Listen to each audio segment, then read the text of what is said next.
সবাইকে স্বাগত রুবি আন্টির কিচেনে দুর্গাপুজো স্পেশাল রেসিপি সিরিজের এপিসোড 2-তে। আগের এপিসোডে আমি লেমন রাইসের রেসিপি দেখিয়েছিলাম। যারা মিস করে গেছেন তাদের জন্য লিংকটা নিচে ডেসক্রিপশনে দেওয়া রইল। আর এই মেজাজকে আরেকটু মধুর করার জন্য আজকের এপিসোড 2।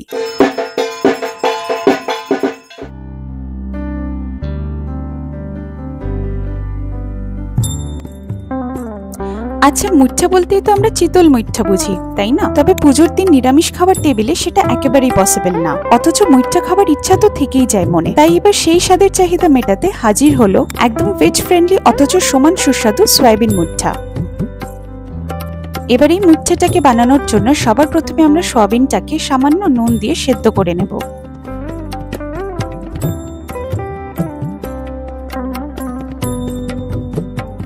সয়াবিনটা সেদ্ধ হয়ে গেলে জল ঝরিয়ে একটি আলাদা পাত্রে তুলে নিয়ে কিছুক্ষণ ঠান্ডা হওয়ার জন্য পাখার তলায় রেখে দেব।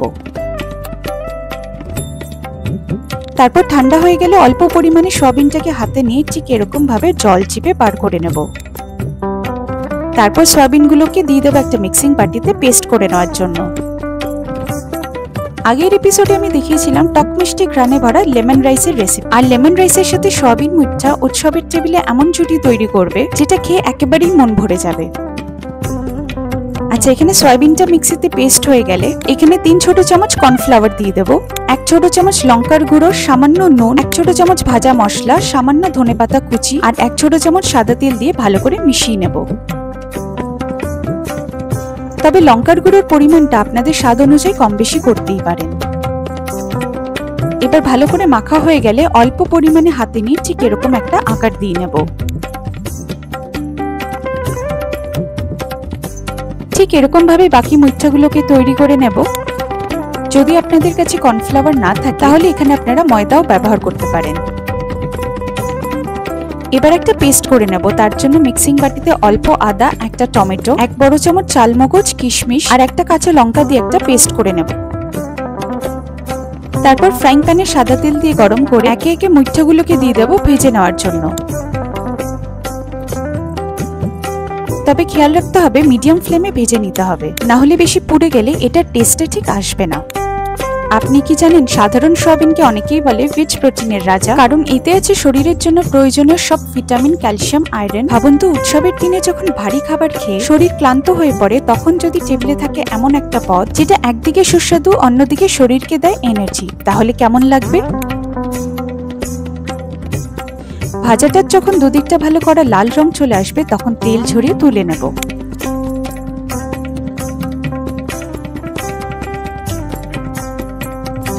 এবার ওই একই ফ্রাইং প্যানে সাদা তেল দিয়ে গরম করে গোটা জিরে দিয়ে দেব ভাজার জন্য। জিরেটা একটু লালচে রং চলে আসলে আমরা মিক্সির পেস্টটা এখানে দিয়ে দেব।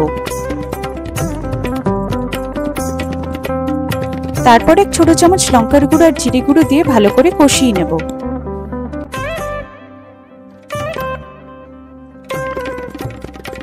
কষানো হয়ে গেলে এবার জল দিয়ে সামান্য হলুদ গুঁড়ো আর নুন দিয়ে ভালো করে মিশিয়ে নেব।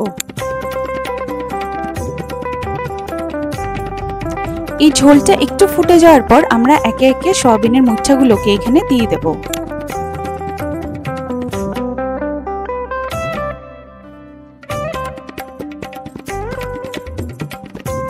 মুঠাটা দেওয়ার পর একটু ফুটিয়ে নিয়ে নামানোর আগে 1 ছোট চামচ ঘি দিয়ে মিশিয়ে নিলেই রেডি। তাহলে কেমন লাগলো আজকের একদম নতুন টুইস্টে বানানো সয়াবিন মুঠা? কে ভেবেছিল এত সাধারণ একটা জিনিসও এতটা স্পেশাল হয়ে উঠতে পারে? তবে এটাই কিন্তু শেষ নয়। দুর্গাপূজা স্পেশাল রেসিপি সিরিজে রয়েছে আরো অনেক চমক। প্রতিটি রেসিপি আপনাকে দেবে নতুন এক অভিজ্ঞতা, নতুন এক উৎসবের ফ্লেভার। তাই মিস করবেন না, সিরিজের পরের এপিসোডগুলো অবশ্যই দেখবেন, কারণ দুর্গোৎসবের আনন্দ যেমন প্রতিদিনের, তেমনি প্রতিটি রেসিপি আপনাদের জন্য নতুন এক সারপ্রাইজ। খুব তাড়াতাড়ি দেখা হচ্ছে আরেকটি এপিসোডে। ভালো থাকবেন, সুস্থ থাকবেন।